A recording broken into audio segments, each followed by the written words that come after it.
think. Cool, yeah, we're live. Possibly, maybe. Excellent, Cool. excellent. Now, is my microphone working? Yes, everyone's microphone's working. Welcome back to another episode of Skill Issue.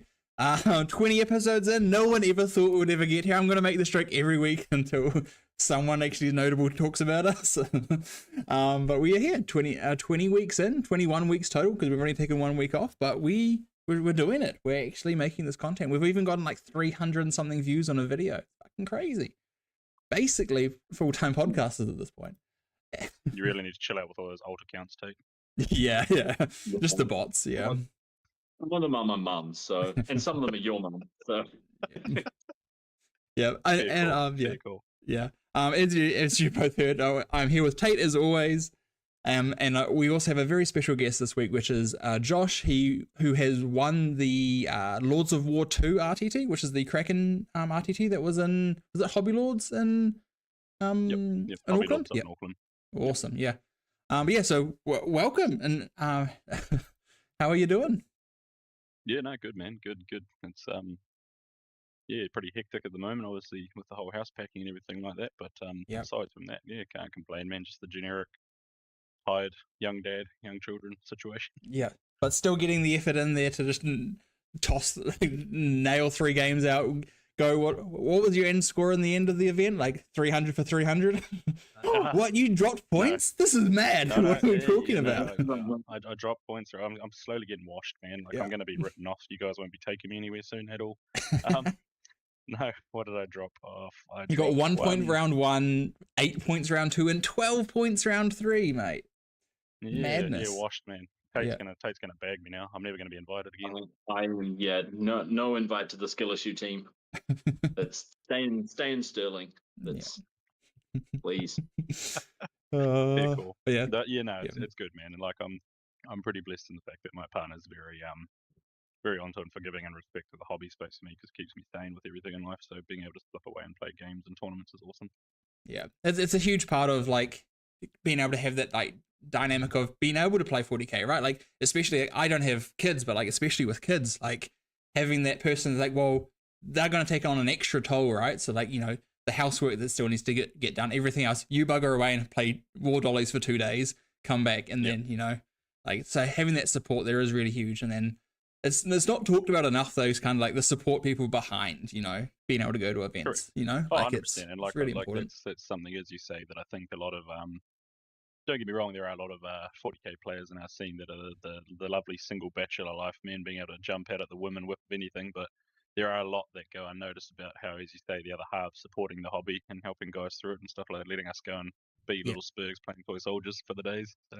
Yeah, exactly. But yeah, no, it's kudos to my half. What was that, Tate? Yeah. Well, it's just saying that is the video demonetized. yeah. Right off the bat. No, that's fine. I think it's only the first like 30 seconds YouTube counts now, so we'll get our 30 cents this episode. We're fine. Yeah. It's better than the first topic I talked about. But, yeah, very true. That's for the unpaid members only. Yeah, that's the one. But no, yeah. So aside from that, it's been awesome, man. Being able to still go and do War Dollies in between everything, and and I've never been to Hobby Lords before, so cool venue. Yeah. I think the Facebook post promised 50% more air conditioning, but I think that all the tables I played in were directly at the window in the sun, so it sure as heck didn't feel like there was air conditioning.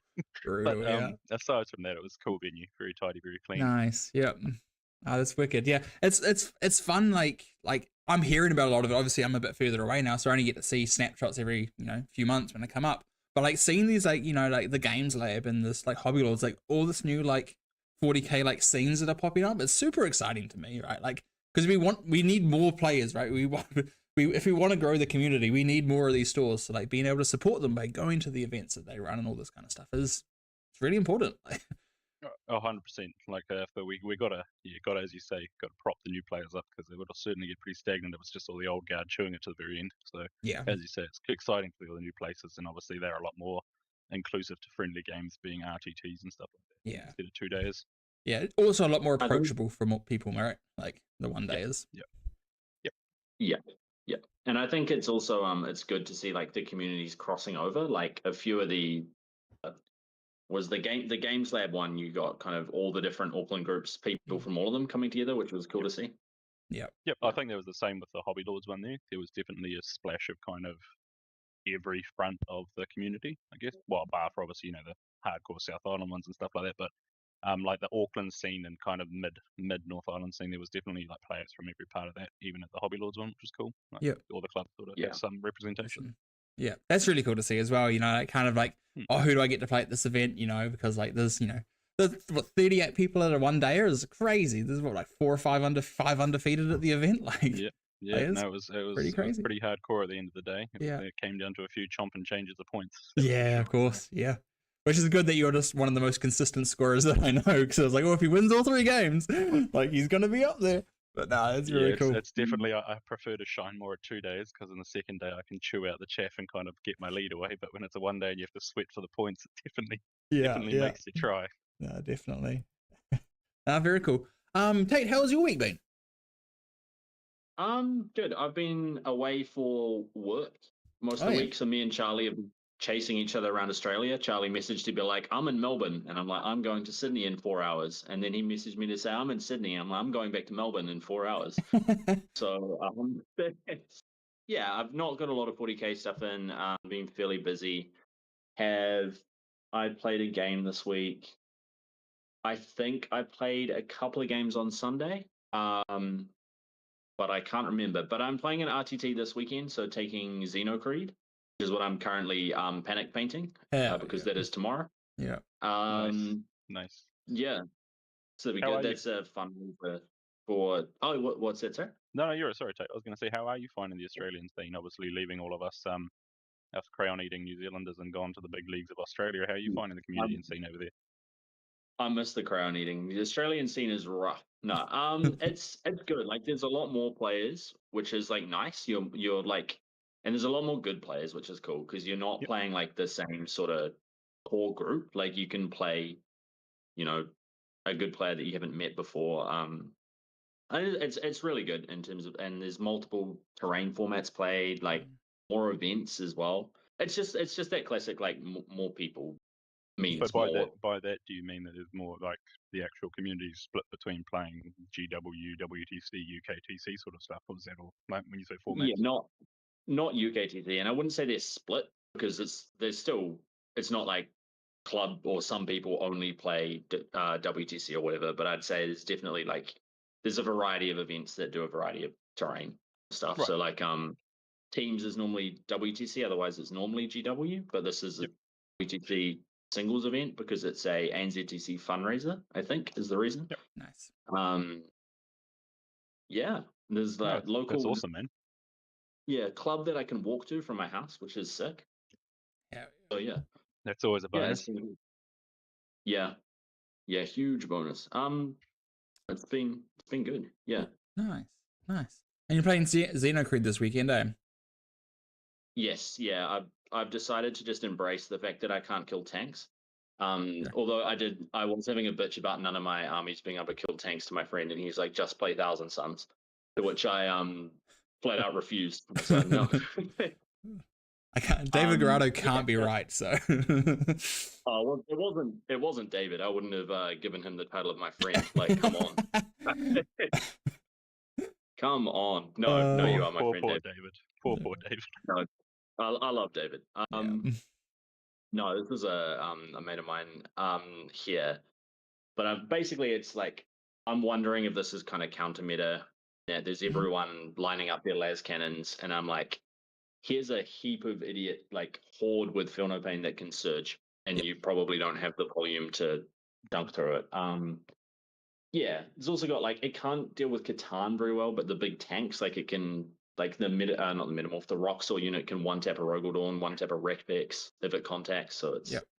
It's let's be honest though, the way the meta's always cycled through the waves and ebbs of all the additions, when we have a spike where suddenly Monster Mash is the way the meta's going, it tends to be that the counter meta that creeps out is just Horde.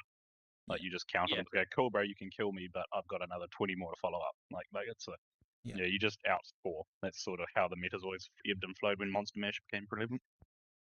Yeah, it's basically what I've gone for. Yeah, so it'll be cool. Yeah, I had a South game, the South Scrim game the other day, and I played Green Tide with the. It it was my first time playing with the 30 commandos all split into 5s. And I was like, these little 60-point shitter units that can't be overwatched and just move block your entire army was just so fun. And then just having 120 boys behind is like, cool, you don't actually have the volume to get through this. So it's like, it was just very fun to be like, cool, like I'm move blocking you with these like cheap units that you can't get rid of, because you can't overwatch them because that's the commando rule. Man, that would give me PTSD. Oh. That would give me PTSD not being able to overwatch. That's like my creme de la creme half the time. Yeah. When you come down, mate, that's the first thing I'm going to do. I'm just going to proxy 30 commandos. Yeah.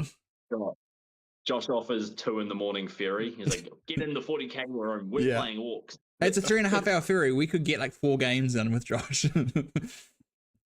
But to be honest, you've been enjoying Orcs since that was it TCTC when you kind of first went with that.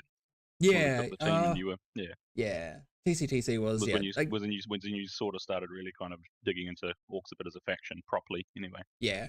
I played them for Warp Wars when we won it. Like that was when Tactical first came out. But that was more just like Tactical was very strong at the time, and like it was basically a shooting army with a bit of melee. Where now it's like back to being a lot more like of the melee oriented stuff. It is definitely fun, and the Gaz with 20 boys unit is just so fun to play with. Like that thing is just silly. In Green Tide, I didn't realize how good that it's the reroll wound strat on Gaz is. So I was like, oh, it's just so juicy. Just being like, oh, like he kills anything. Cool. Like, it's cool to see as well though, because they were a faction that sort of for a while there died off. Like you didn't really see Orc players, so it's cool to see them coming back.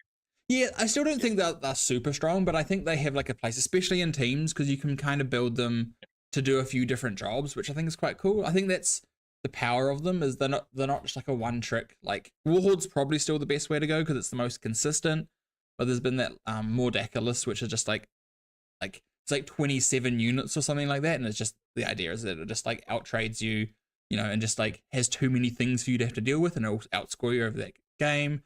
And then there's the more like shootier, even like Dread Mob and tactical lists that are kind of a bit more on the shootier side. The Dread Mob ones are pretty bad, but they have like specific niche cases where they're very good, like the into like certain like marine profiles, and they're very good at killing tanks. So like if you have like a really heavy tank meta, you can bring like like double Gorgonauts, and they actually do shred in that detachment. But I think a big circle around here. Sorry, there, Chris, as you've asked Pete and you've asked myself. But how have you been in the past week? I've been good. Outside of it. Yeah, I was just talking before the stream. I felt like a proper house owner today as I was painting my front door with my wife. So that felt very, very adult of me. So that was quite fun. But no, the week's been good. Had the Green Tide game, which was fun. Had played 3 more games with Black Templar's Bastion with varying lists. I've been really enjoying that on TTS. It's been real fun. Yep. With I think 2 wins and a loss. The loss being to Spectacle of Spite, which is understandable. But I feel like there's quite a few different ways to jumping build for joy in the background there. What? You jumping for joy? No, I said Dylan will be jumping for joy. Spectacle of Spite. Oh yeah, Spectacle of Spite into Marines though was like on average I think pretty good, but especially when you have 30 Hellions just running at you. Like they have how many attacks? Oh, 50. Good. But like I'm like the Bastion playstyle is just so me. It's like your units can advance in action, advance and charge, fall back in action, fall back and shoot. They can just do everything. So like I found like on the missions that are more action centric, especially towards the later of the game, like Terraform and Scorch, like that last turn being able to fall back or advance in action, get onto a point and do something where you didn't expect it to be there is really, really good. Like just because you have these dregs of an army left at the end of a game, right? Because you're still Marines, you still can't die. But like having these pieces that you can just like, oh, turn 5, cool. Like my whole army was tagged, but I was still able to do like 3 or 4 actions. Like that's crazy. Like that's usually like a game loss, right? Whereas like, cool, like I now scored 20 points because I could do that. So like that's really fun. And then the damage that Black Templars does is just crazy, man. Like the 20-man Crusaders with the extra AP and then sus lethals on 5s literally kills anything. Like I charged it into 3 units and just wiped all 3 of them. I was like, this is crazy. And you just give them innate advance and charge by putting that skeleton dude man, angry man, what's his X creator, is it? No, it's the whole army has all the battle line has advance and charge. Oh right. Okay. Yeah, it has advance and advanced charge and action, fallback charge and action, just on all battle line. So you obviously don't touch those X-Creditor dudes. Nah, with the nah. 10 So you point just roll. you take Right. Marshals, Judiciars, and Grimaldus. Yeah. Grimaldus That's kind is of funny, though. really good in that one as well because the extra advance and extra charge abilities just makes their reach really good. So It's quite funny though, how volatile the Space Marine meta is. Like it takes one bonk of a wound and a little bit of points change on Ultramarines, and suddenly you start seeing an aggressive amount of Black Templars coming out of the woodwork, and then Black Templars will get a bonk, and then you see like Space Wolves come out of the woodwork, and then they get a. Space Marine meta has always cracked me up as sort of how volatile it is, especially from a team's perspective, because there's always that one slot for Space Marines, and you kind of go who's got the faction at the time. Yeah, I still think Ultramarines is probably like on average still the best. Just +1 to wound with double oath is just obnoxious. It's their characters. That's the problem. Like it's just the fact that there's no like, yeah. But yeah, I agree. But like I think it's really cool because I'm always looking at through like the team's perspective like 95% of the time. And yes, Ultramarines are good, but Ultramarines are the easiest to tech for. So like if there's an option that is good and solves an issue for your team, like Black Templars running, 40 Crusaders, like, and they Blood Surge D6+2, so they have these kind of interesting extra, like, pieces to them. And, like, not a lot can chew through 20 Marines in one activation. Some things can, but, like, double Gatlings. I'll do it. Yeah. You with one land fort, somehow you'll do it. But yeah. Yeah, no.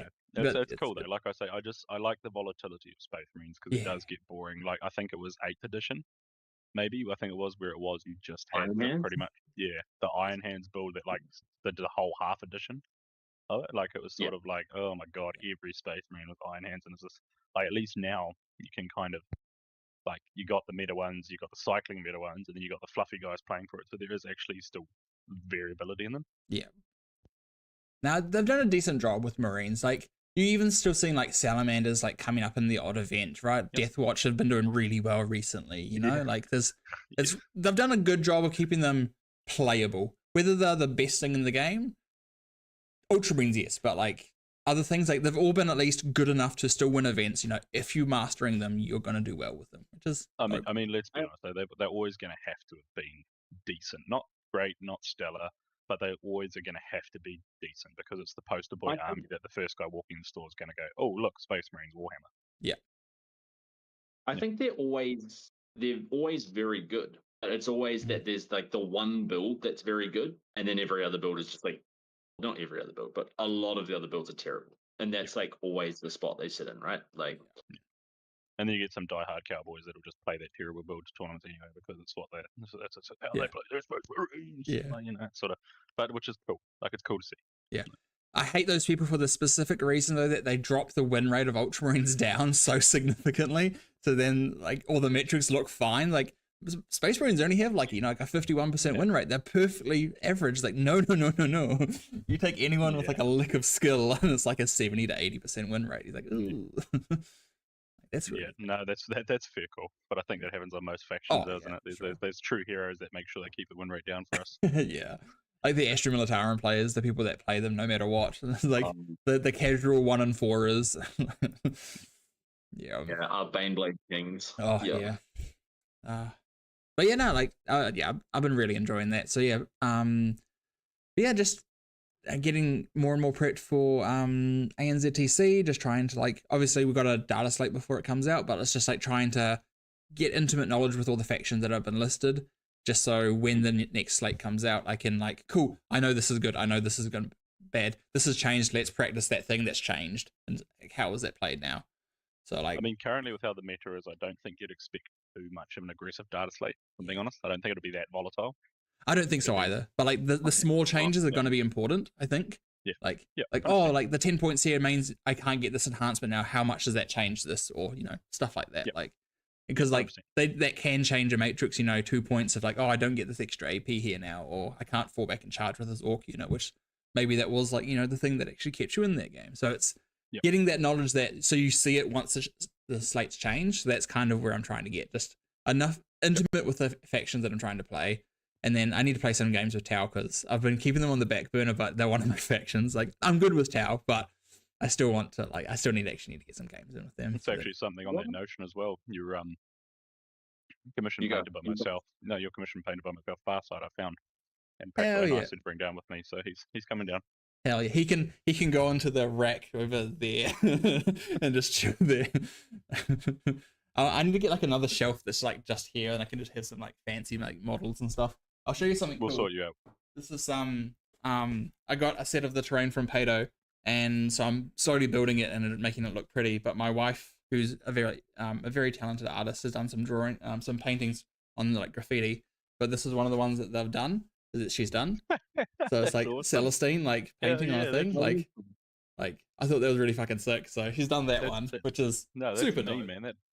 No, bloody not at all, man. That's awesome. That's almost like a pseudo, what do you call it? Stained glass sort of. Yeah, it's kind of thing. Like she did it originally as that, and then she's like, oh, it'll be a cool mural. I was like, hell yeah. And then she also did this one as well, which is like a graffiti art of the Odyssey, which I thought was real dope as well. So that's mean, man. That's cool. So she won't do it on all the pieces, but there's going to be a couple of those, and then I'm going to do like the posters and stuff like that. It'll be cool. Gonna have to put it to work, man. Yeah, not all the pieces. Come on, like, get that whip out there. Yeah. But okay, I think that's probably enough guessing before though. So let's get into the event for the weekend. So WTC terrain, 2,000 point lists, all the normal stuff. Can't smell toast. I think I'm good. And you're taking Votann. What's the list? I should have come prepared. How do you catch me off guard? I can bring it up for you if you like. That's right here, bro. I got it. Yeah. So what was I bring? I was playing Votann halfband. I've just been feeling halfband. I kind of got coaxed into it by Ollie as a hey, have a look at this thing, and then haven't stepped away from it since. Because I was starting off with I was a very stick in the sand with my flag bearing nerd guard player, and he said try half guard, and since going there, yeah, it's sort of just gelled with my play style, and I love the feel of the faction. But so I started off with a halfband 2,000 point list, which was an Ironhair champion, well, 2 Ironhair champions, a Grimnar, a Karl, a Hearthkin Warriors blob, a Capricus carrier, 2 squads of 3-man Brockier Thunderkin, 1 Chthonian Earthshaker team, 10-man of Halfguard Terminators, a 5-man of Halfguard Terminators, a 5-man of Halfguard Terminators, all with fist hammers, plasma grenade launchers, 2 Hecanon land fortresses with obviously the Mega Rail cannons, squad of Jaegers, and 2 squads of 3-man melee steeljacks with plasma swords. Nice. So what was the thought process with this list? Like what were you trying to accomplish with it? Obviously this was a bleed over effect list from what was it? Excuse me, what was that last tournament I played? The Hamilton teams one, I think it was. Oh yeah, the Immortal Chile teams. I think that was the last one I played, or there could have been one other. I can't remember. Yep. Getting the brain fog on it, but that was me being with a team picking to be the anti-marine meta, because halfband is just anti-marines through and through. You take Terminators with plasma, and they just go cool, bro. If you don't have an invuln, love life. Yeah. So it was a bleed over effect of just still running that list, because the meta I found was still pretty marine heavy. Yep. But also that list doesn't scare easy into big things. Like it can punch into big things and still bring points.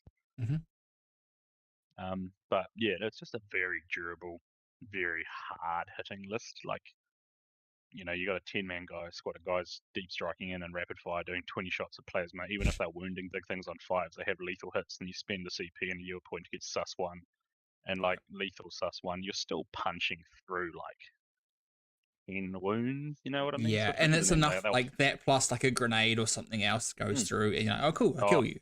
I have a story later on to tell you about how I break Korach with a grenade stratagem. Ooh, when we get to that game, I'll tell you how I break him with it. But yeah, no. So the list punches up as well as can hold its own against elite armies and even horde clear, which is weird because it's sort of an all-rounder list. Like you drop Terminators with their backpacks, they horde clear. Yeah, those grenades are crazy good into hordes as well. Just good volume, right? So I think I just gel with it because it's an elite heavy brain cell requiring army because I only have so many activations and so many units, but they all sort of, in my opinion, punch their value up. I never punched down. Yeah, that's very fair. That's I really like the Terminators and Hearthband. Like the 6-inch drop utility is great. The 5-bands are really annoying to screen out because they're just marine, like 32mm bases. So like they're obnoxiously hard to screen out 6 inches from them. Even 9 inches can be annoying sometimes from 5 guys. And I mean, you got a 5-man with a champ dropping down, and you're still like, let's be honest, in turn 1 to 3, even 4, sometimes if you're a Spurg with your yield points, you're still in hostile acquisition, so you're getting reroll all charges, and then you're getting +1 to charge from the champion, so you're like getting an 8-inch reroll deep strike charge. So they're kind of coming down, and they're more than likely going in. Like,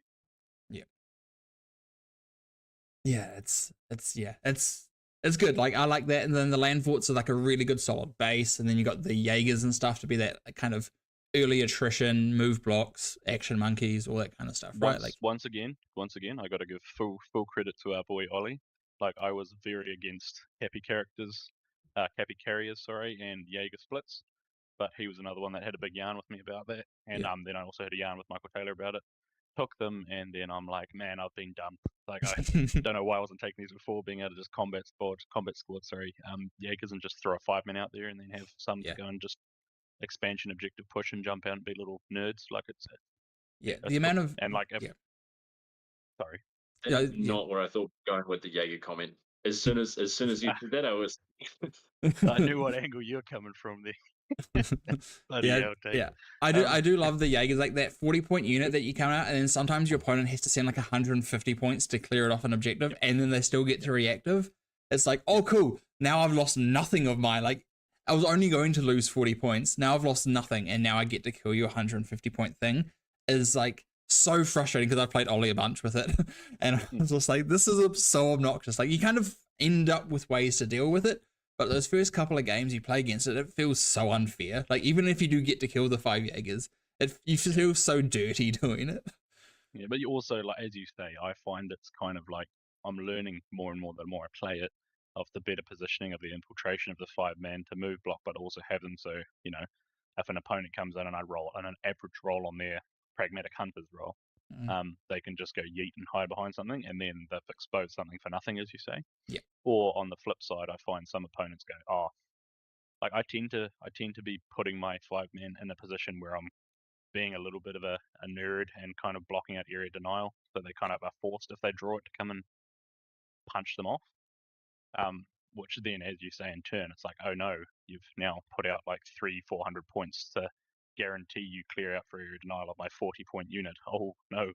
Oh, like, and then you turn around and they just wang a land fort and some thunderkin out, and your turn. Go, right, here we go, let's party. But yeah, I find it so funny with like reactive moves. Sometimes people are just like, oh, I'm just not gonna let you do it. So then they play their entire turn just incorrectly because they're just like everything is like 9 inches away from this bubble. And you're like, oh, cool, sweet. Now you're still back there, and I now get my primary and everything. Or like you get to kill that unit. It's like, oh no, but now I have full board control. It's like, cool, thank you. It's very funny. Yeah. But no, I've been really gelling with Votann again. Nice. And Hearthband more so. Like I've actually been genuinely enjoying the faction. Very cool. Very cool. Shall we get into your round 1 then? So I've got this up. You won't be able to see it obviously, but I can. It's into Wade. Wade Francis on his orcs, and we'll bring up his orc list here. So he's playing Bully Boys. Hell yeah. All right. Yeah, he was definitely when we came to the table, it was sort of a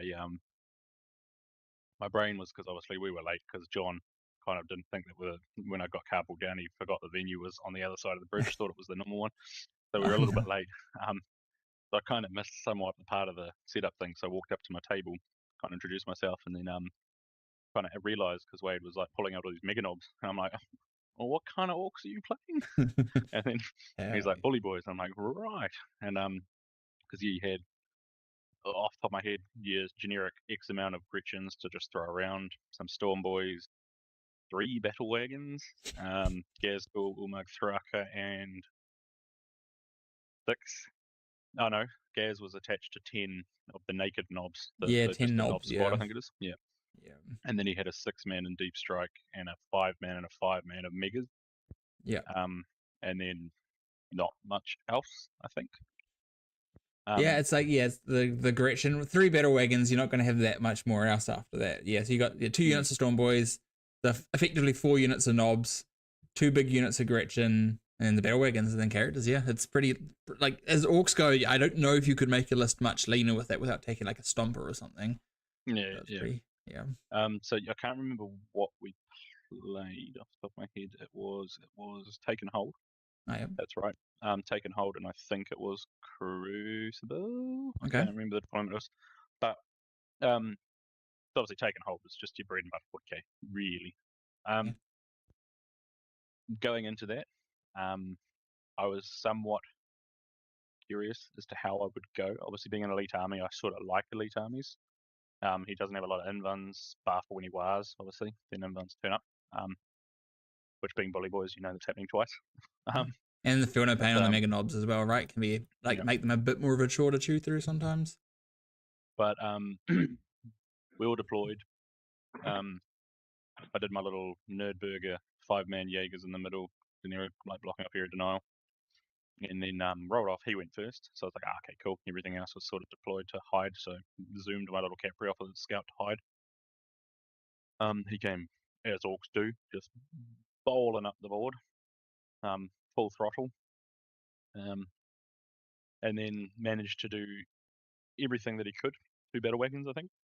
Excuse me, and I think it was just 2 battle wagons they could see in that one, and killed 4 Jaegers. So 1 Jaeger managed to just live his life, right on the about 4 inches away, no 3 inches away, I think it was, from the center. And yeah, managed to, his first turn was, like, killed what, 30 points, which I felt, I was like, ooh. Yeah. Orc shooting, not consistent, especially like hitting on 5s. Yeah, winning on 5s.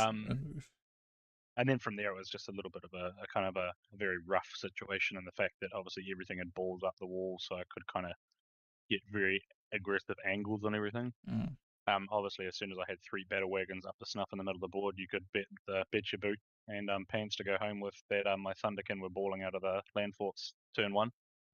Staring at those things with their anti-vehicle, anti-monster. That's great. And then the land forts all came rolling out, and pretty much kind of just did my natural expansion and pushed the middle quite aggressively to kind of counter it. Managed to kill like 15 or 16 Gretchen with the Earthshaker squad. That's so rude. Yeah, so that was yeah. So because he had one that was on his expansion squad, and I was sort of like, I might plink 6 Gretchen or 7 Gretchen, but yeah, I spiked aggressively, and he just absolutely was like whiffed on the aspect of, because they don't even have a save, do they, Gretchen? Nah, they get a cover save. Yeah, if they have cover, they get a save. But if you have AP1, then it's yeah. But yeah, so no, that was pretty aggressive. But also the big kind of turning point of that was turn 1. I dropped all 3 battle wagons. So all 3 got popped. His middle battle wagon, he rolled a 6 on the the deadly demise, and then he rolled a 6 for the mortal wounds into his Stormboy squad, killed the whole squad. Then he rolled a 6 into his Mega Knob squad from the previous one that I'd shot that had disembarked, and killed like 2 or 3 of those. Yeah. And then he rolled, I picked up my Jaeger that was in the middle of the one dude just standing there like a chamber, like Hillborough collateral from that. But yeah, it was the fact that all 3 battle wagons turn 1, and then a big chunk of his backfield stuff was nuked out, and just heaps of wounded, foot slogging, Mega Knobs and Gazgul. I sent up a squad of Steeljacks, which banged an 8-inch charge to run up onto his expansion, and 8 or 9, I think it might have been only 9. But they ran up there, killed off the last of the Gretchen, and then that was pretty much my sacrificial. Here's a 90-point unit to kind of slow Gazgul, to give him like come in, charge, kill them, and then allows me to kind of react to Gaz. Yeah, you want to be able to shoot Gaz first, because then it's just like overs. Yeah, so pretty much that just allowed me in the later turn to 6-inch deep strike a 10-man squad of Terminators and just pick up Gaz and friends and pick up all the other stuff. So, and then so it was sort of yeah, it was a very, very turn 1, turn 2, very volatile, heavy game, and Mhm. sort of by the end of turn 2, you could tell that it was a pretty rough sitch for Wade. In regards to the Orcs, just lost way too much, way too fast. And he was doing, like, with his deadly demises, the man was doing more damage than me half the time. It was kind of like, Oh, I hate those games. I had a game where all three of my Riptides exploded one game, and I was like, I'm pretty sure I've done like 30 mortal wounds to myself this game. I was like, yeah. But That's Wade, crazy. Wade was a champ to play, man. He was a cool dude. He's Nice. one of those heart Orc players where they're just fun, bubbly. Yeah. Good to vibe with it. Good stuff. Yeah. 3 battle wagons on WTC format is definitely like a struggle street. I try and play with 2 every once in a while, and I'm just like, I can't put them anywhere. It's like, it's just because they're just so goddamn long. And it's like, they actually, like, the width of them is actually quite nice because they're fairly narrow, but they're just so long. It's so hard to get them somewhere that, like, if you poke them back on the shapes, you can see their ass. And if you poke them too far forward, then you can see their nose. And it's like, so you end up having to like just well, you got so many orky bits, like they got bomby knockers flailing off their bum, and they got like a big servo arm on the front and stuff like that. Like, if you're conveniently modeled for advantage and twisted all those inwards, I'm sure you might be able to hide them. You know what I mean? But I genuinely just don't, because they're all optional pieces, so I just don't take any of them because each of them is like 1 extra attack. I was like, no, no wrecking balls, no grabber arms, even the big shooters I'm always like 50-50 on because they actually add like an inch to either side because they stick out so far. And I was like, yes, you get 20 shots, but you're hitting on 5s and like your AP 0, like, are you actually doing anything, or is it actually like sucking your like, you know, size in the more important thing? But outside of that, the walkaway of game 1 was 99 to myself and 27 to Wade. Oof, yeah, that sounds like it was brutal. Like, you just got to activate everything efficiently, right? You got to hit your anti-tank into their anti-tank, that your anti-elite infantry into their elite infantry. Like, if you get to put all your good targets into this, that's what your army's like designed to do. It's like, cool, I will pass any stat check that you give me if you give me the correct profiles. And then I kept 1 Terminator blob in reserve as well for the game because he still didn't show his teeth with his deep striking 5-man. Or 6-man, I think it was 6-man was a big one. But because he deep struck obviously down to punch my home out. When he deep struck down, I rapid ingressed my 5-man Terminators on my home objective. Then he charged the Earthshakers, I heroically intervened, and then it was sort of just to kind of, because I knew where he was going with it because he was holding them off. I was like, I'll wait because I know where you're going. Yeah. I love that. I love the rapid ingress onto your home when they're like, oh, this is going to flip your primary. I was like, ho, ho, ho, ho. I did the same with Deathwing Knights when I was playing Wrath of the Rock at Lakes.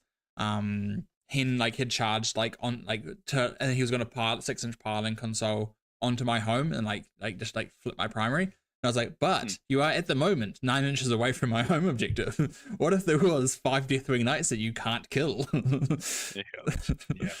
It's sort of a hot play the way because sometimes, as you say, sometimes people are banking, especially when you play like Linchpin. You know that people are banking to smack it, so you just keep something in the bank for later, and then like kind of bamboozle them when it happens, even though they know it's going to happen.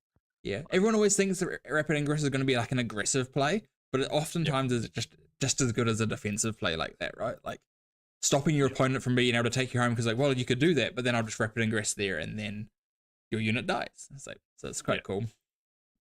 No, very good. Well done. Awesome first game. Like, good way to like start an event, as we say to all of our people. Like, good to always start with a win because it kind of just, you know, you kind of like get to crack your neck, you know, get everything ready for round 2, which is, you know, you're now going into another person that's won an event, won a game. So, and someone that's won probably more events than most because he's been in the game for so long.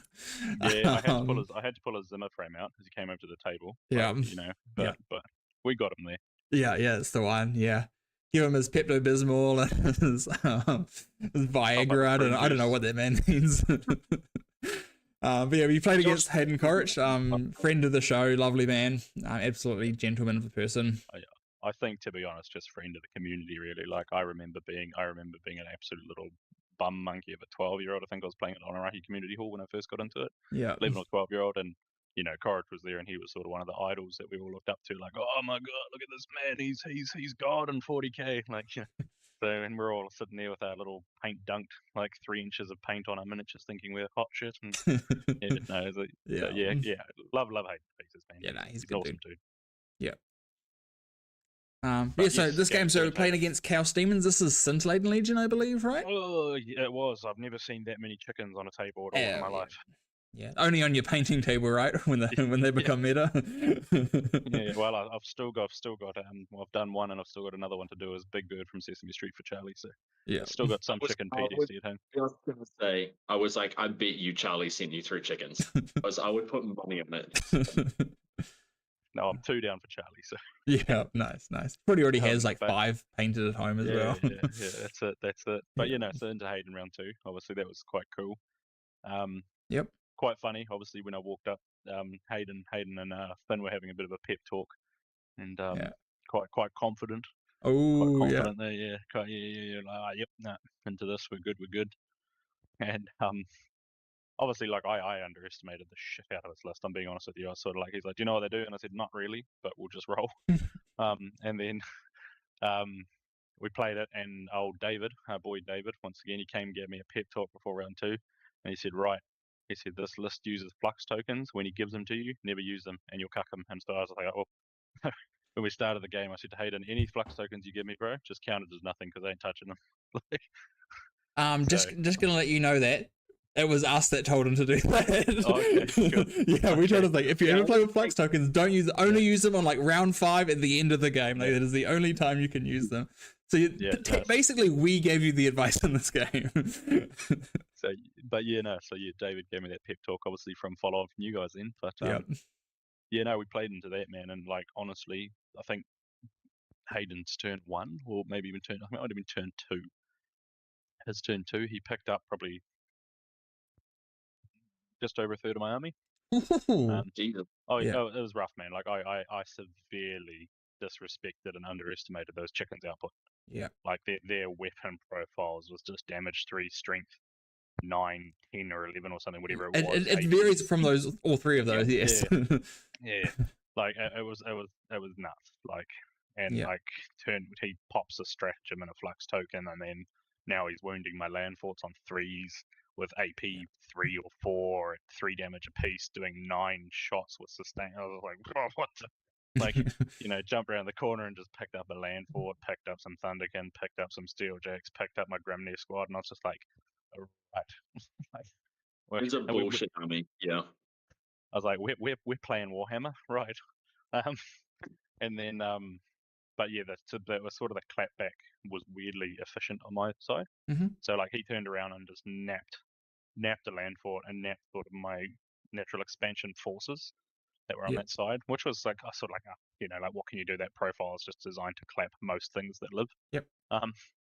But then when it was my turn, I picked up 2 chickens and some flamers and put Be'lakor down to a wound, I think it was, and then so then because I killed his yellow one, which was Karos, I think the named one, the 2-headed one. Karos, yep. I killed him on Overwatch because I Overwatched with Thunderkin and killed him on Overwatch. What? Well, to be fair, Thunderkin Overwatch is like, because it's 4s, right? No. So it's just more the anti-monster, anti-vehicle that I was proccing off on. But it was I got some nasty hits in there, but also Hayden just couldn't make a 4-up and run to save his life on that. Like the bro was rolling a dice, and he's like, I'm going to CP roll it too, and then just I was like, oh. But yeah, I killed 2 chickens in retort, and then Be'lakor down to a wound. Then I think it was the next turn he papped my other land fort down to like 2 or 3 wounds, bullied some other stuff, and then in retort to that, I killed another chicken because then he was just left with 1 chicken, and I killed his last lot of flamers and screamers or whatever they are. Yeah. I took his home objective. I held on the expansion objective with Steeljacks. He uppy downied his last chicken over on the Wop Wops to deal with the Steeljacks. I was like, oh, cool, it can live its life over there, like whatever. Yep. And then Be'lakor came running around to go, because I think that was Lynchpin. I think it was Lynchpin that we played. No, it was Scorched Earth, sorry, wasn't it? Yes. Scorched Earth, because I burned that objective that his chicken came up to uppy downing onto. I burnt that. I burned his home, which obviously bumped me up primary, burning his home as well, stuff like that. So he tried to retort by going and burning my home with Be'lakor. Yep. So he ran around and then had to do like a 8-inch charge or something like that. Failed his charge. He'd done some weird demon stuff that I can't recall or remember what they do, but he'd healed up to 6 wounds, I think it was. Like he had 6 wounds remaining. Yep. And so then, when Be'lakor went to charge, I was like, no, sorry, Be'lakor went to charge, failed. He was standing there on 6 wounds. My little squad of elite Jaegers, so my squad with the mag rifle and my missile launcher and stuff that was in the cappy, jumped out. And then I was like, oh, well, bugger it. They ran around the corner within 8 inches of Be'lakor. I was like, bugger it. I'm going to throw a grenade straight at him. Like, I'm going to see what I can do. And then I rolled 6 4-ups. So I was like, oh, good. I guess Be'lakor just got whacked by a grenade in the face, and Hayden was sort of like, oh, that's game.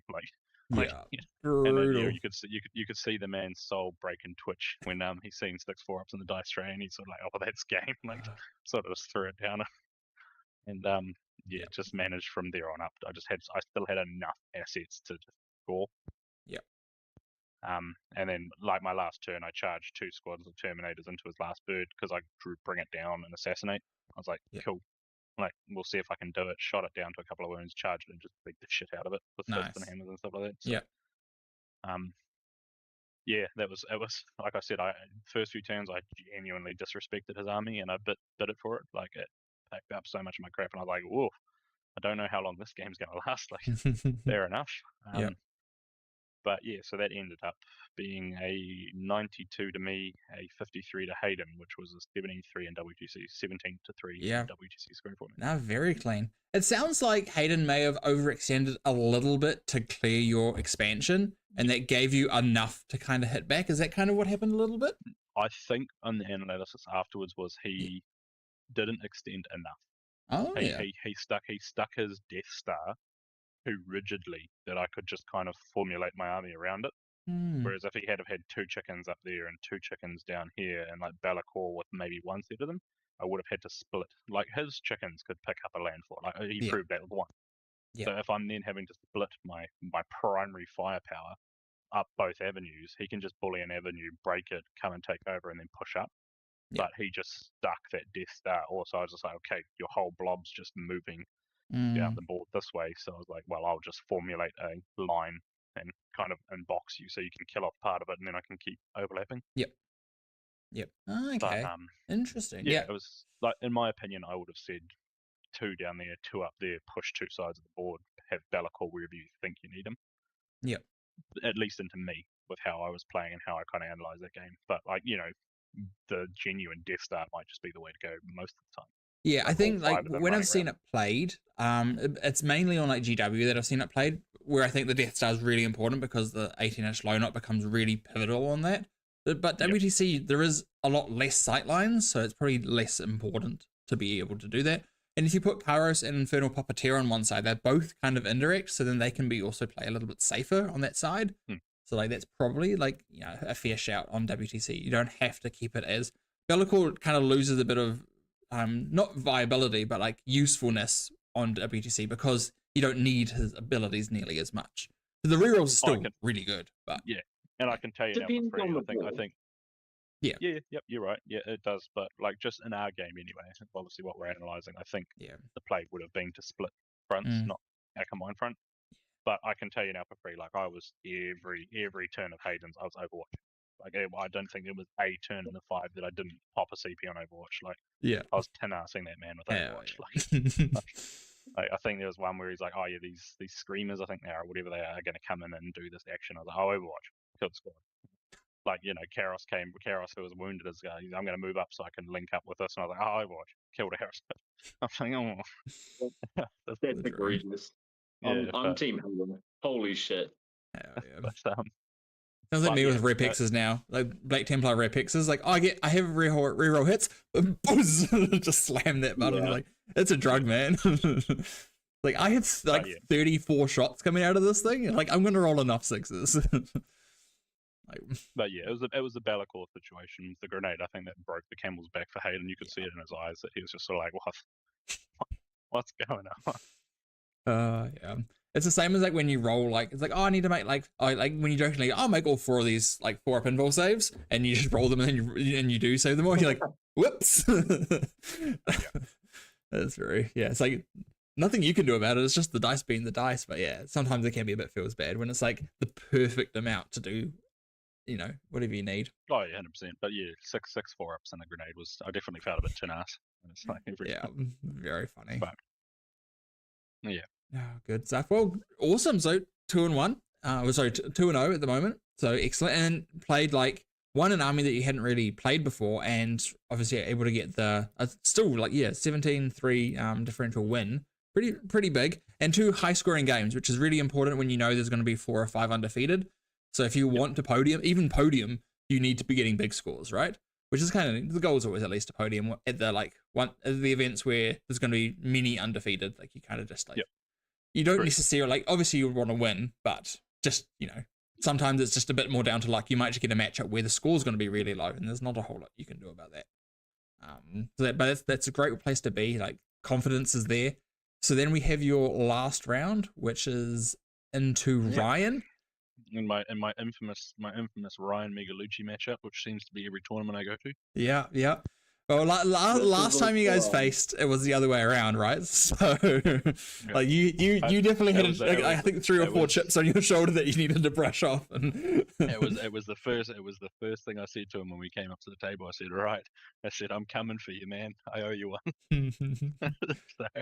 The funny thing as well is this list, Ryan's list, is the subject of a bet between me and Ryan. If he podiumed with this list, I had to jump ship to Benchwarmers from Chili Cow Cartel. Right. That is what was at stake. That is what you put a stop to. You I got you, boo. I got you. See, I knew. Yeah. But it was like I always love playing Ryan, man. Like he's a good dude. Like like I said, it seems to be a weird curse that every tournament I play it, I somehow play Ryan. He's just one of those people that I just seem to get thrown in with, whether it's start of the tournament or late of the tournament. Yep. Cabal of Chaos is definitely a thing. Yeah, I'm gonna go through this whole list because it's fucking weird. It's definitely a thing. When he was rattling it off to me, I was like, I don't see people playing this, so you do you, homie. Like, yeah. There's probably a reason, but like, you do you. Yeah. So I'll just rattle off the list. So we have a Chaos Lord with Touched by the Warp. Tate, do you know what that does? Does that make him a psycho? Yes. And then we have Cypher. Gives him the sorcerer keyword or something. Cypher keyword. Cypher keyword. Yeah, that Cabal like something. Yeah, so then it procs the abilities of the things. Yeah. He gets the extra AP in combat, basically. Yeah. Which is quite good. Then we have Cypher, 1 foot Demon Prince, 1 winged Demon Prince. We have, and then 2 Masters of Possession, 1 with Mind Blade and 1 with Eye of Zadesh. I think Mind Blade is the Lance ability. And then I'm not sure what the other one is. But yeah, and then we have a unit of cultists, which I think when you open up a list and on the app, it just auto includes 1 unit of cultists when you start the app, because I don't think there's any world where you wouldn't take at least 1 unit of cultists. 2 units of bikes, just good trash. 2 10-mans of possessed. 2 units of 5 new raptors, and then a unit of 10 new raptors. So new raptors mean the new data sheet, which has the extra Power Fist and Eviscerator in it. So they definitely hit a lot more damage too, which is notably better into your list. Like they actually can chew through half guard pretty well. Oh yeah. Then we've got the 10-man, which is slightly worse because it only has 5 of the good weapons, not 6. Because you only get the value in the 10-man from where Ryan was coming from was it just had an excessive ablative wounds from the melter guns. Like you just chop the melter guns off when it starts getting damage. Yeah, exactly. And that is cute early damage. Like, I got to pop a rhino, cool. Like, I think it's good like utility to have for sure. And then a unit of blue horrors and the blue scribes, which is an interesting ally mix as well. Like it's not like the Nurglings and Beast of Nurgle that you normally see, right? It's like you've got the blue horrors for a much bigger infiltrate unit, and then the blue scribes to have a second lone op. It's like kind of an interesting kind of take on that as well. Definitely different. And the blue scribe does something like every turn if you're within 8 or 6 or whatever it is, he's doing mortal wounds to that's a cool piece of tech because you just jump him in a blob and go right. I can put off a few models. Yeah, which is like definitely nice. Yeah, but yeah, really weird list. You get Cabal of Chaos. You get if you have close to a Demon Prince or a Psyker, you get +1 AP and melee, and I think is it +1 ballistic skill in shooting? That's what those enhancements do. I just thought of that now. The Demon Prince one wasn't that. It was one of the Moes became a Spiker or something like that, and then the other one had Lance. Right. Yep. Yeah, that's that. Detachment rule is AP and range, and then AP and strength in combat. Ah, right. I Okay. think Yeah, which is good. Extra AP on Space Marines, especially CSM, is really, really good because they're a very like AP1, AP2 army. So pushing that to AP2, AP3 is really, really valuable, especially with the kind of AOC meta that we're in at the moment. So, really good there. I do think just normal Chaos Space Marine Demon Princes are pretty mid at best. Like even in this detachment, they're still pretty bad. Like they're no like winged demon prince from EC, you know, like yes they're the same speed, but they're just not the same thing. Like, well, I mean, to not be even fair the though, same the speed. norm. I was gonna say, to be fair though, the normal winged demon princes still do charge models, don't they? Like, because he was doing charge models with them and stuff like that. So Not as many, yeah, I don't not as think. many. yeah, Right. yeah. It might. Okay, so I think it's just I 6 think dice it's like for yeah, it's a grenade. The Yeah. EC one is like minimum, or not minimum, but it's like average 5 or 6. yeah, So because it's way just how better. many wounds you have left. That's how many dice you roll. So it's just Right. more consistent. But yeah, like walking into that, I was like, my brain was definitely like very, like I hadn't had enough red and blue crayons between rounds to like be able to gauge what was going on. Like yeah, he definitely had a he had something. Like Ryan's always kind of one of those weird ones that has some weird cooking in the kitchen and comes up with stuff. So, Yep. But yeah, it was the two big blobs of possessed definitely were kind of like gave the old cold sweat down the back of the neck when I was like, how the heck do I do this? Because you're just going to go ball for the wall with these dev wound, Yeah. element once per game dev wound. One of them was just lance all the time, and I'm like, oh, but yeah, we both deployed rather on the line because it was S&D. So I was sort of, my brain was like, I'm not going to deploy all the way back because then I'm just hemmed in the whole game. So I was like, I may as well meet him in the mid and see how we go. Because he's going to be going balls to the wall. Which somehow paid off because I just went absolutely wanging up with the land fort. Went wanging. Wanging. This boy be wanging. Just wanging. Absolutely wanging up with the land forts. Because I rolled to go first turn. I didn't want first or second, but I got first, as it always happens. So I just went, flying up there. Obviously he had lone op on some things, I couldn't get it, but I managed to get line with the Thunderkin on his foot demon prince. And I got that dude down to like 4 wounds, I think. Nice. Jumped out on the expansion objective with the Cappy and the Jaegers, and just kind of kept my party buses with everyone else in them. Like one party bus had both Kin and Jax in it. One just had Jax because the Kin jumped out. All the Terminators were living their life up in the sky at the moment. Then on his turn, as to be expected, he just went absolutely ham. Both squads are possessed, but I obviously went up to meet him. I was like, right, we'll meet there. You're going to have pretty much guaranteed charges, whatever. I'll just get the most out I can and hopefully endure. Yep. We managed to get a winged demon prince, some horrors, squad of possessed, all wrapping around one land fort. Like he wrapped them. Like I couldn't disembark and all that stuff without doing emergency or whatever it was once it blows up. And then he managed to wrap my other land fort with squad of possessed and 10 raptors. But it was like, I was like, that's there because now I've just hemmed in your thing with a land fort. Like, I managed to somehow, don't know how, probably just Tinnas Megalucci luck. Managed to walk away from his go turn of just wrapping everything with both of my land forts on 1 wound remaining. So that was after him popping dev wounds on one and lance on the other, and then raptors and stuff like that. And it was pretty nutty. Yeah. I mean, outside of the dev wounds, they're wounding on 6s or 5s. I think I can't remember how strong a possessors.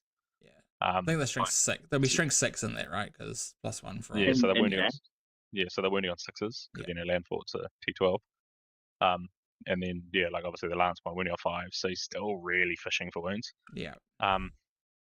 But I managed to walk away with 1 wound on each. So then on my next turn, I obviously just absolutely went ham with the land forts into combat and picked up I picked up his raptors, his lord, picked up like most of the possessed squad and the blue scribe. Then that was another Megalucci Tenasing that happened. He charged his demon prince, the foot slogging one that I managed to get some plinky shots onto. He charged my Capricus carrier. And I was like, oh well, I'm going to Overwatch with my 5-man Jaeger squad. Like, bugger it. They've got a missile launcher in it and they've got a railgun in it, like a little railgun. Let's try. And so then I turned around and just managed to roll the fact that it was like, because the APM launcher is 1 shot, but it's anti-monster 3-up, anti-vehicle 3-up. So it's like a pretty much an Ahmed the Dead Terrorist RPG looking weapon that the Jaegers are running around with. So I was like, I don't know if you've watched that. Obviously, that comedian, the ventriloquist. So not having to jab it, but rolled a 6 to hit, which I was like, brilliant. Rolled a 3 to wound. I was like, brilliant. He failed the invuln. And then I was like, mint. He CP rerolled and failed. And I was like, mint.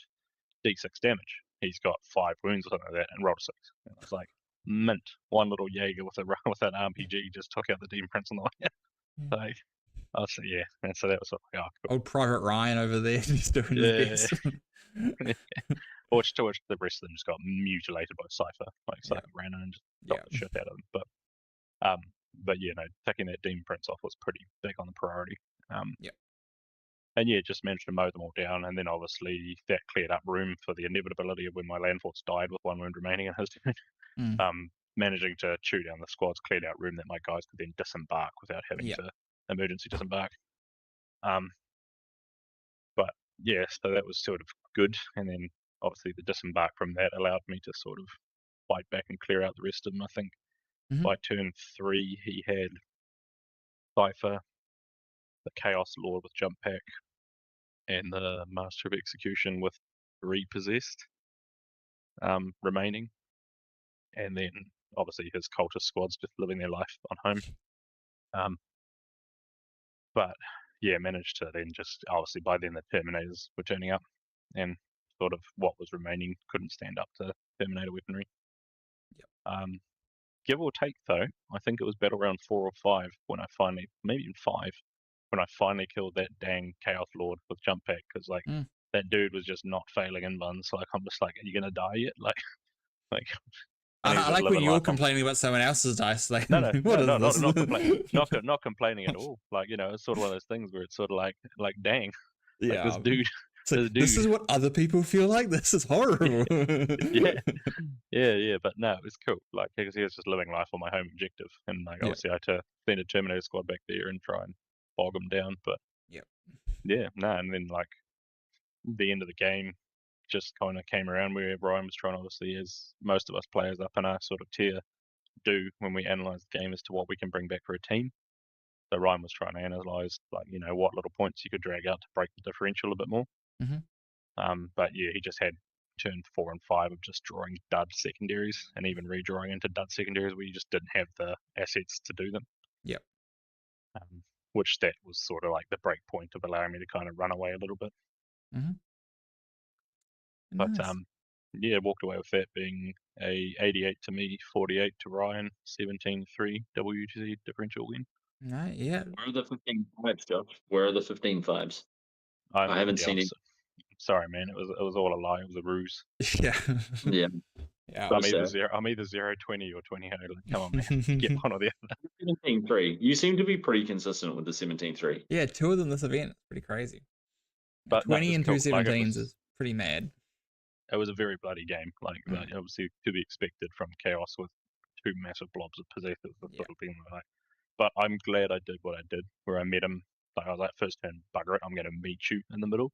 Because had I not of, then I would have been hemmed in my deployment zone for like maybe another turn or 2.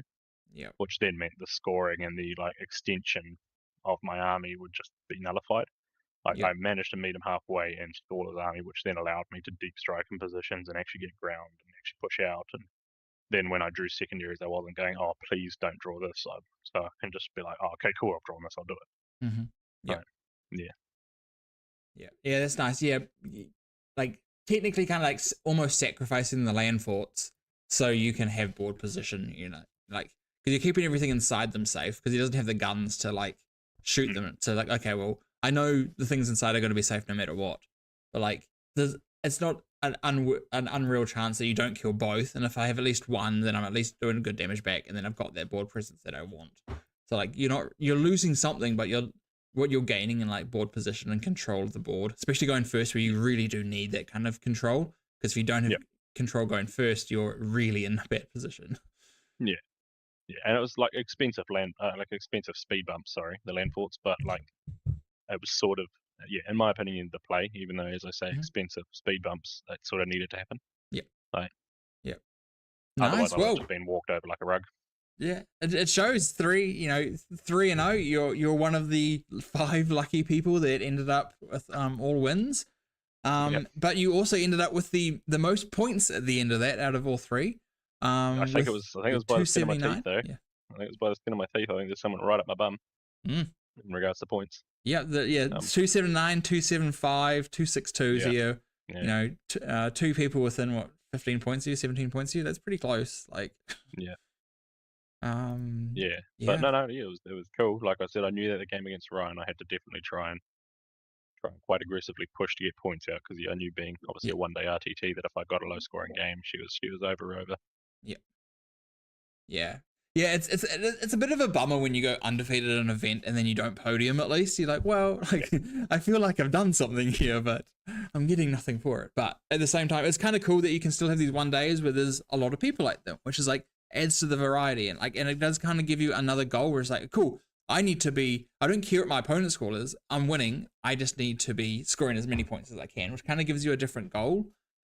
Singles, you don't sometimes need high scores. Like if it's only going to be one undefeated, you just care about winning, right? So like my score needs to be bigger than their score. But when it comes to these kind of events, like that's not all you need. You need to be, how do I get an edge in this game? Because I don't just need to win, I need to be winning, winning by a bit more, because the easier you're winning, the easier it is to score high, right? So it's like, because it's usually a cascading effect. When you're winning a game, you can usually win harder the earlier, like the more points the earlier it is, because you have more units to do actions with at the end of the game. There's less of your opponent's stuff to be tagging your stuff. I think a big thing for me that I've kind of learned over this edition anyway, when I've gone a bit more heavy-handed on the competitive side and the team side of playing, as I've actually found, for only me personally anyway, like everyone plays differently, everyone analyzes differently, but I've found I've got more out of my development in the game and the knowledge and the risks I take, and sort of the what I can analyze as like valued risks and non-valued risks about what I do in my games, out of having a WTC mindset. Like all of the team plays we've been doing, having that mindset of, right, I may be up the creek without a paddle, what can I do to get the best sort of differential break or points out of the situation, but just have that mindset from the get-go. So like you take every turn and every draw you have and every kind of retort that your opponent does, and you take it with a grain of salt and you analyze it from the WT side, at least from my perspective. And it allows me to make a bit more educated decisions on how to win the games, break the games, push the games further. Definitely. Like it's an interesting one, because it's like everyone visualizes games differently. Everyone thinks of different things as being like the crux of a game, right? Like we could interview all of your opponents and they'll probably all say different things than you. You're probably slightly more right because you won those games, but there's also there's risk takes, right? Like some of the games like Overwatch, those 5 Overwatches you did in the one game, they could have all just failed, right? And then it looks like a bad decision, right? Because that could go the other way, right? And it's not like crazy unlikely to go the other way, right? Like there's still a likelihood of rolling 6s, but sometimes you just don't, right? Like sometimes you have like 20 sustained hits attacks and you roll no 6s and you're like, well, that kind of sucks.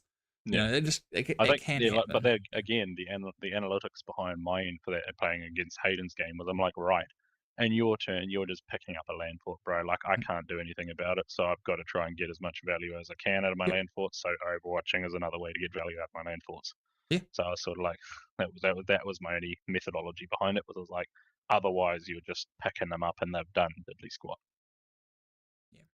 It's I wasn't trying to say that was the incorrect thing to do. It's just like people can just analyze things differently, right? Like someone was like, you spent 5 CP on Overwatch, that's ridiculous. I was like, but like again, that is what I thought.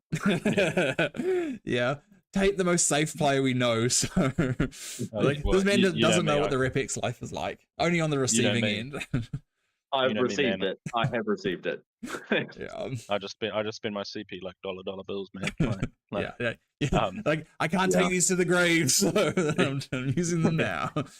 Yeah. But, We have a yeah. question from someone from Cap Yep. Ad Group. Is it one question? Do you think Votann could be viable without land forts, as in infantry spam kind of Imperial Guard style?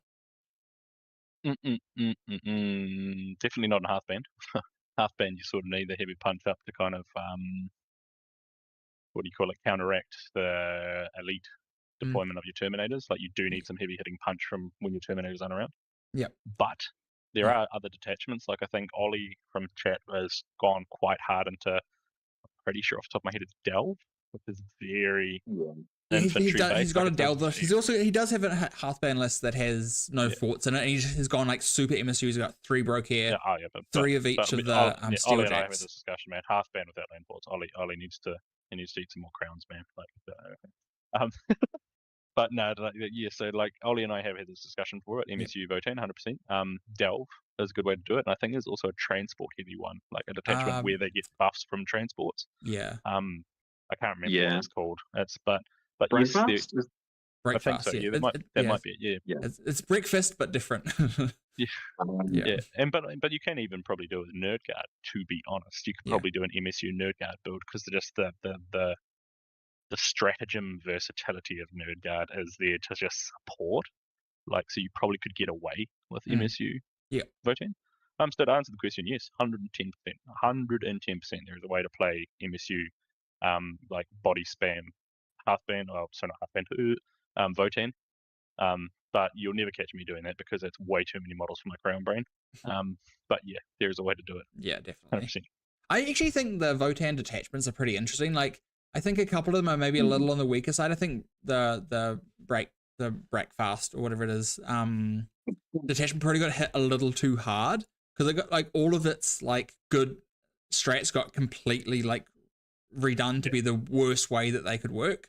So it was like oh, you can react and move into your transport on your own turn. It's like, well, yeah, but that's like not nearly as exciting as being able to do it in your opponent's like movement phase, right? Like all these kind of like things that like kind of like broke kind of how the detachment's supposed to work. I talked to Ollie about this one, and I think it's a weird, because like it was very strong, but it's also like everything else about that detachment, other than that stratagem, was worse than every other detachment in Votann. So if it's like balanced around doing this one thing, everything else sucks. Is that actually just balanced? And if you play around that one thing, you know, I don't know. How the interactions with it were really gamey though, because like you could do some really stupid like charge, because you can get back into the transport in the charge phase. So before they declare a charge, you could be like now I'm back in and it's 6 inches. Like you could do some real silly stuff with it. So like all they need to do is tone down like the phases you could do it in, not like wholesale, like in the fight phase. So then if they've already charged you, cool. Like you can't like, you know, get out of engagement range with it. Something like that. Some limitations would have been good. The fact that they were like, no, only on your turn. It's like I have to give credit due when it's needed. But Ollie showed me the light of the 10-man blood of kin with a Grimnir attached. Yep. And I was sort of like, you know, about it. And then I've used them, man, and holy crap, they're a tar pit. Yeah. Like you just don't gather how much toughness 5. Even that's 1 wound. Yeah, the 1 wound body's buff for the Grimnir, but toughness 5. 5 up invuln, 4 up invulns on the Grimnir and her ablative 2 wound drones, and then a 5 up feel no pain on top of it all. It's just like, like I had my Grimnir squad on my expansion squad just takes so much punishment in the games, and I'm just like, well, you've paid yourself off. Yeah, and also being the like the perfect number for Cull. So like you block Cull for like the first 2 turns as well is like really really cute with them. Like when I was playing Ollie, he was playing that, and I was like, I have to kill this unit. Like I want to kill everything else. I don't care about this unit. Like it doesn't do enough damage, but now I have to kill it. And yeah, as you said, it's just like, I actually have to put like real shooting in to kill this like unit that I don't actually want to. If I was analyzing it on my own accord, I would definitely turn around and probably be like, if it was me, not that I ever would go into infantry spam. That's not how I play. I mean, I play Space Wolves elite infantry. I play Custodes elite infantry. I play Votann my elite. It's not my play style. But to answer the question asked, if you were going it, I would probably go more along the Nerd Guard path, just because of the versatility of stratagem support. Like it sort of Also, perks everything up. Did you get if you Sunsets 2 are on that one, going, yeah, Real good. but you It's also get real good. fortified faster, right? Like, I Correct, think yeah, that's the main thing. Yeah, like Yeah. you get to fortified just by killing it. Like Yeah. it's like that is your Yeah. that is your detachment rules. You just kill stuff, you get yield points. Yeah. Yeah. I Like- played against MSU Nerdguard here, and what I thought was actually a really good, just like the max MSU Steeljacks, and you just go boom, I'm fortified, and it's just like ugh, it's just a slog. It's just a But then chore. also I think there's one I've seen that Ollie's like thrown around, and like I gagged at it because I've never run it and joked around about him with it. But it's like 6 Sagittars and just all the chaff and but like but like even in the side of that is that 6 Sagittars is still some decent firepower. Like It's they're swingy Yeah. as hell, but like all you Yeah. need to do is hit with a couple of them, and they're like, oh cool, that like Kairos is Yeah. dead. Neat.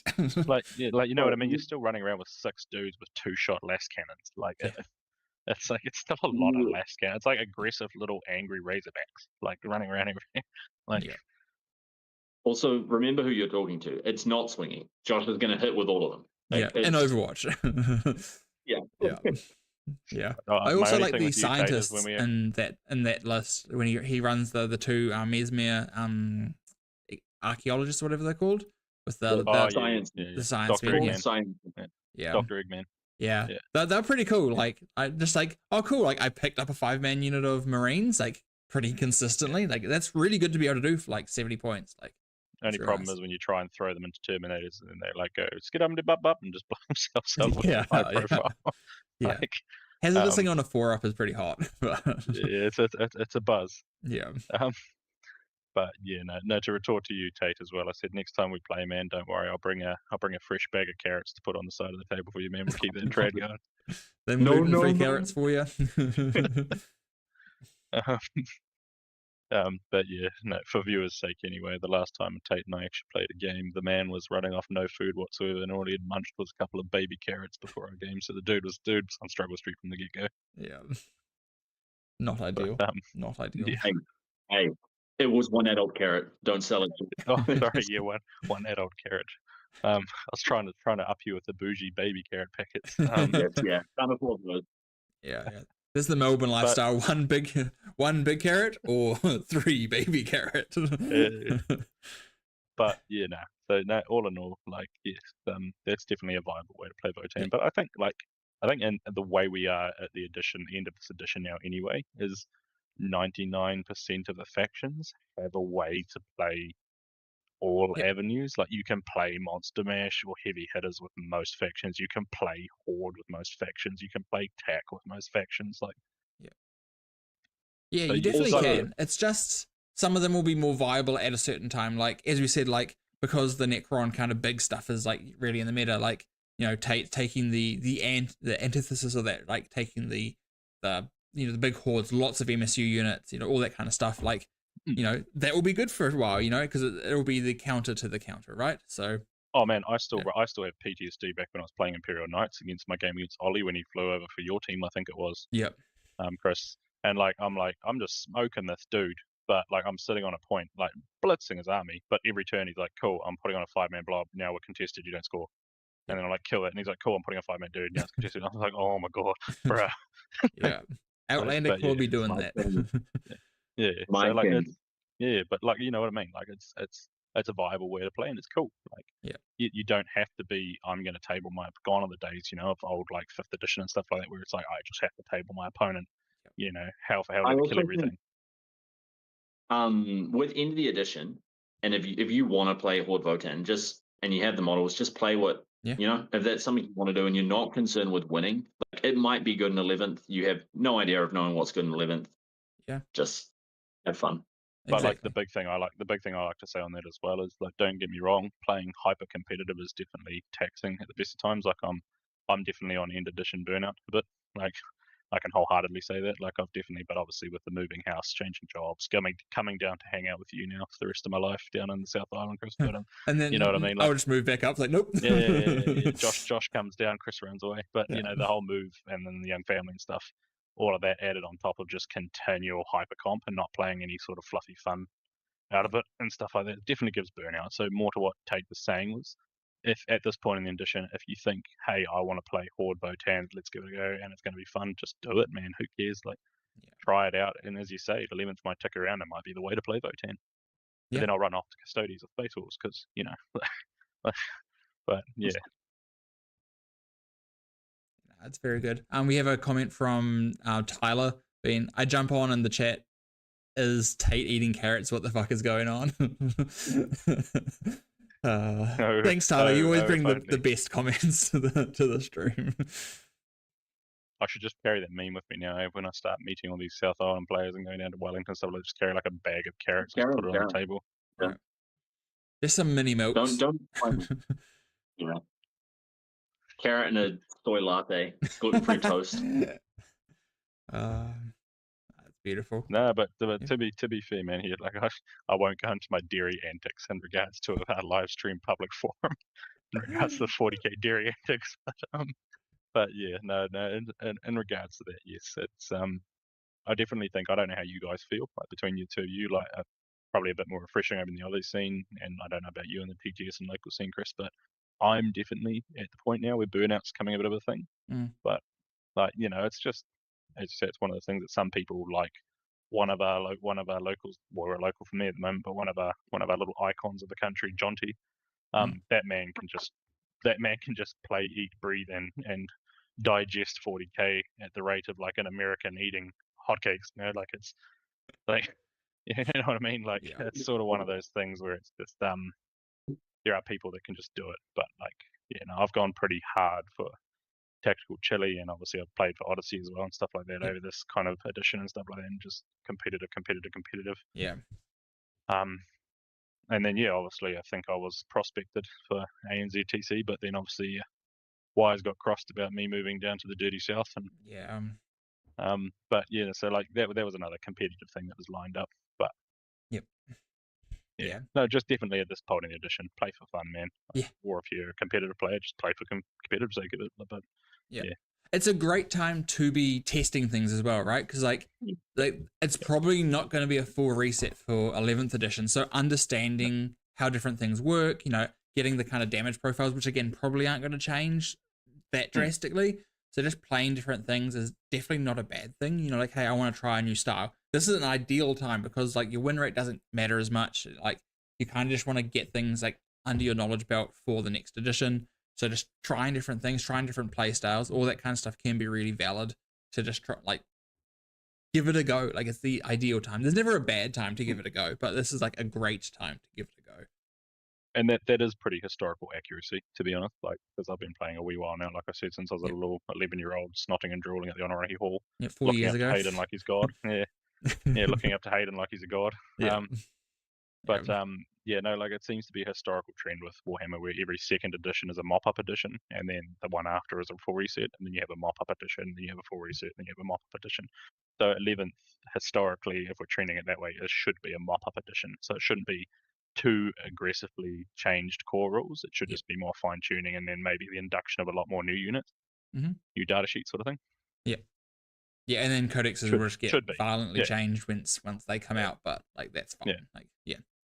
No, exactly. On the topic of burnout, I have a really weird thing when it comes to burnout. I was like, I'll get like, not necessarily, like my burnout is like a real low motivation when none of the things that I want to play are good. Like that's kind of what I get, is like, it's not like I still love 40k. Like I'll still be making lists all the time, trying to find something that I'm like, this vibes with me. But when like, there was a time when like the Tau play style I liked was really bad. Orcs are bad, and all the marine styles were just like Ultramarines, Gladius, or you couldn't play Space Marines, and like I just don't care for that very much.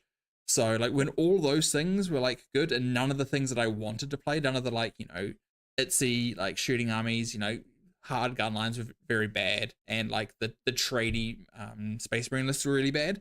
I was like, oh, like that's when I get like demotivated, is like I want to play something that I vibe with, right? Like I can play anything, but those are the things that I get excited about, the kind of more tricksy stuff. And when those things aren't viable, I do definitely can get to that point where I'm like, oh, usually I have enough different armies I play that it's not usually an issue.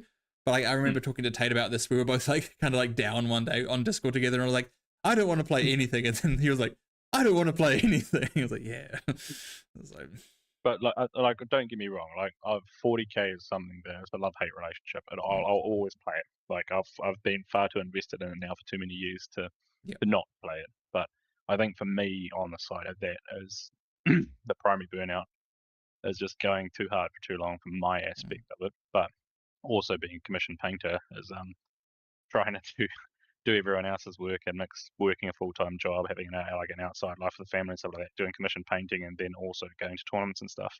Definitely sort of saps the joy out of it a little bit. Yep. But like, obviously, once things settle down and stuff like that, it'll be pretty back in the buzz, I think. Like, for point in case, don't get me wrong, very happy to do the commission for him, and you know, it was enjoyable to do, but I was up till 1:30 the morning of that tournament that I just won the RTT, finishing off Logan's night commission for him to play at that.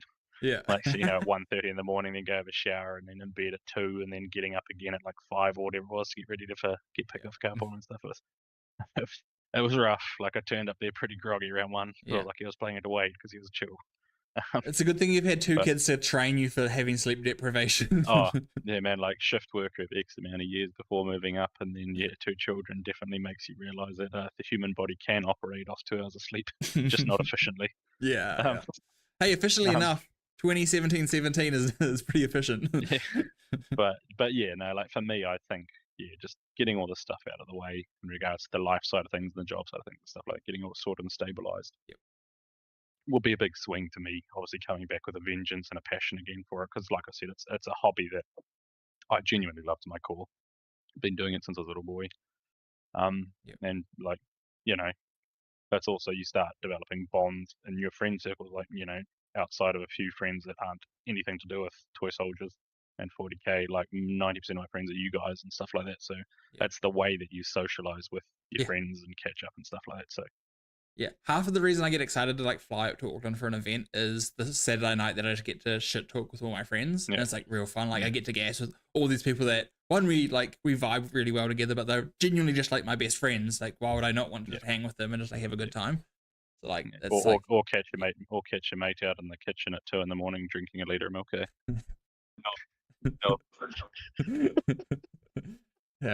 But I think I scared poor Chris at the accommodation. When he kicked your leg at 4 a.m, when he opens the curtains. Hey, better than rooming with Pato. Well, to be fair, like Pato's, like, I thought I snored bad but I only really snore when I'm tired. Like, I'm normally quite quiet, but man, like Pato has like that man was in his own room upstairs. Like, you were there, Tate, weren't you? Were you in that accommodation? You were, right? I moved because of Pato. Yeah. Like, he's up in his own room upstairs and stuff like that, and I'm down in like another room, and poor Tate's like evicted down to the couch of his own doing, like, and you can hear that man as if he was like lying in the bed beside you. Like, it was like, oh, Pato, brother. And then between me dying down the stairs, Tate, that woke the whole house up. Like, whatever it was, 3 a.m. You also kicked me at some point. I'm pretty sure at like 4 a.m, I woke up to you kicking me, and you're like opening the curtains. I was like, what the fuck are you doing? Like, I was just like, it's time to get up. It's still dark. I don't think it was 4 a.m, bro. I think it was like I was getting up and making coffee, and then I was like, there's a human on the couch. But like, like we can make the story 4 a.m because then it makes me seem like more of an ass. This is Tate's narrative now. Yeah. I am also the person that I remember OTT one year, Ryan tried to wake me up, and I don't remember this, but apparently I just told him to fuck off, rolled over and went back to bed. So he just left me. And I was then like 10 minutes late to the round. Yeah, it's so good. The classic late Tate. Yeah. Very cool. Oh, good stuff. Oh, thank you very much, Josh, for coming on. Really appreciate you spending the time. And like, you know, obviously you just got your kids down right before this, so I appreciate you spending that time with us tonight and going through your list, the event, and then some really like kind of good intel on Votann and just your thoughts on the meta and everything as well. It's been really cool. So thanks for coming on, my man. Really appreciate it. Yeah, thank you. Has he left us? Is he gone? I think he's gone. I think he's left us. No! Oh no, maybe his internet. No, his internet's not gone because his mics must have gone. Yeah. I will turn off his view at least, so we can't see him. So that will go away. Cool. Just in case he does something questionable because he thinks he's gone. But he is. But yeah, again, thank you very much, Josh. And yeah, I guess in the next couple of weeks we've got a couple of cool things planned. Something more to do with like painting and commission style things that we're going to try and plan over the next few weeks. And we are also going to try and do some more focused content as well. So we love doing the stuff where it highlights like events and stuff, which is really cool. But there's other things that we can be talking about. There's like specific strategies on stuff, you know, the correct macro strategy for whatever we want to talk about, or whatever it might be, right? Like anything like that, where, you know, different ways you can prep for an event, whatever it might be. But we're going to try and focus it a bit more, so there's a bit more coherent thoughts throughout a podcast. So hopefully you enjoy that, and let us know if there's any specific topics you want us to talk about when it comes to stuff like that as well. Hey, you got anything? Apologies. Last like minute or two, my headset just died. If you see me getting up and farting around. You're all good. You're good. Oh, no, we were just saying thank you to you, and then you're just like, bye. Yeah, no, apologies. I was just plugging it back in. Yeah, no, you're all good. So yeah, thank you for having me. It was it's always good to catch up, and I appreciate obviously the talk and chat about it. And now from my end, obviously, yeah, everyone that didn't know in the community, obviously I'll be heading my way, tracking down south. So I'm moving down with my family with a new career and new kind of life start down to South Island. I'll be coming down to romp and stomp down Chris's backyard. So it won't be the seals outside you hear clapping around. It'll be Josh on your front lawn rolling around. But yeah, so no, outside of that, yeah, obviously it'd be cool to obviously kind of touch base and nose to nose with some of the South Island community. Yep. Start kind of engaging with that. Get you on North TTS a bit as well. Oh, I'll try. I'll try. I'd much rather pay money to fly. Yeah. Oh, same. But like, you know, we do what we have to sometimes. At least now I know I'll have you to come and harass and kick in the door and roll some dice with. Yeah, so. Exactly. Yeah, and on that notion, for all the North Islanders that obviously know me, love me, hate me, whatever you call voodoo on me, I'll be definitely, you won't see me disappearing. I'll be still coming up to fly for tournaments and stuff like that, so I'll still be around, still be in the community. Yeah, be good. I'll have someone to fly with, which will be sick. Yeah, well that's it. Yeah, you have to deal with me, put up with me until you get sick of me, and then when I go, oh, Chris, are we flying somewhere? You'll be like, oh, I've already booked flights, man. It's all good. Oh, okay, so. It's like we see each other across the plane thing. But yeah, so that I'm looking forward to it. It'll be cool, but also it'll be quite cool to mesh and gel with the South Island community too, like South Island community. Yeah, and sort of see how that is. Yeah, awesome. But yeah, and then also obviously work to put our big boy pants on and eventually come over and romp and stomp over in the outback with you two. Yeah. Yes. Yeah. Yeah, no, that'd be. I got you can both sleep on my couch. There's room for two. Oh. Is there milk in the fridge? You can romp and stomp around. Yeah. Yeah. No, that'd be cool. No, I'm actually I'm trying to figure out if I can come to an event like towards the end of the year or start of next year. Like that's kind of my goal, because I'm going to Japan this year, and then I've got ANZTC. So like there's already like a couple of big trips. But yeah, I definitely want to get up one of the Melbourne events under my wing, because I haven't done an event there, and I have family there as well. So like I could do like a double thing, would be cool. We a chilly team at Melbourne would be sick. Yeah, that'd be cool. Yeah. It'd be awesome, but I also think it'd be a bit of an uphill push in regards to the financial side of things a little bit. But yeah, well, for sure. Yeah, we'd also lose our undefeated status, which would be sad. So I don't know about that. I hear you guys, as you said, it's a different shark tank up there. Yeah, it is a bit of a. Go from swimming with the lemon sharks to the great whites. Yeah. What did you just call New Zealanders on a national podcast? On the national podcast.